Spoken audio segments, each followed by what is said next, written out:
আজকের এই রিলটা তাড়াতাড়ি সেভ করে নাও, কারণ আজকে তোমাদের সাথে শেয়ার করবো summer special makeup tutorial for dusky tone. ডেস্কিটনে মেকআপ করতে তোমরা অনেকেই ভয় পাও, তার উপর যদি মেকআপ কেকি আর প্যাচি হয়ে যায়।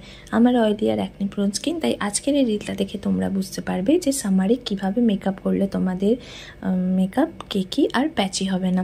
প্রথমে একটা ওয়েট ওয়াইপস দিয়ে আমি ফেসের সব ডার্টগুলোকে ক্লিন করে নিলাম।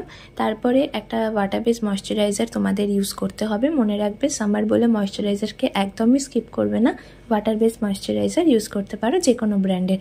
তারপর প্রত্যেকটা স্টেপের পর তোমরা 30 থেকে 40 সেকেন্ড একটু টাইম দেবে ফেসে প্রোডাক্টগুলোকে অ্যাবজর্ব হয়ে যাওয়ার জন্য। নেক্সট একটা ম্যাটিফাইং প্রাইমার ইউজ করতে হবে। সামারে যেহেতু যে আমাদের প্রচণ্ড পরিমাণে অয়েল সিক্রেশন হয়, তার জন্য ম্যাটিফাইং প্রাইমারটা বেস্ট।